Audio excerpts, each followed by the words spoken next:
വിശുദ്ധ യോഹന്നാൻ 5:5-9 വരെ. 38 വർഷമായി രോഗിയായിരുന്ന ഒരുവൻ അവിടെ ഉണ്ടായിരുന്നു. അവൻ അവിടെ കിടക്കുന്നത് യേശു കണ്ടു. അവൻ വളരെ നാളായി കിടപ്പിലാണെന്നറിഞ്ഞ് യേശു ചോദിച്ചു, സുഖം പ്രാപിക്കാൻ നിനക്ക് ആഗ്രഹമുണ്ടോ? യേശു അവനോട് പറഞ്ഞു, എഴുന്നേറ്റ് കിടക്കയും എടുത്ത് നടക്കുക. അവൻ തൽക്ഷണം സുഖം പ്രാപിച്ച് കിടക്കയും എടുത്ത് നടന്നു. പരിശുദ്ധ പരമദിവ്യകാരുണ്യ നേരവും ആരാധനയും സ്തുതിയും പുകഴ്ചയും ഉണ്ടായിരിക്കട്ടെ.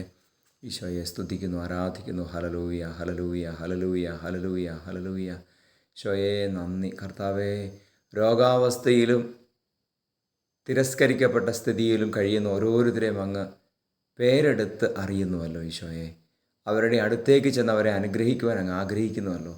സൗഖ്യം നൽകണം. എല്ലാ രോഗികളെയും സമർപ്പിക്കുന്ന അപ്പ, നമ്മുടെ കർത്താവ് ഈശോ മിശിഹായുടെ കൃപയും പിതാവായ ദൈവത്തിൻ്റെ സ്നേഹവും പരിശുദ്ധാത്മാവിൻ്റെ സഹവാസവും നിങ്ങളോടുകൂടി ഉണ്ടായിരിക്കട്ടെ, ഇപ്പോഴും എപ്പോഴും എന്നേക്കും.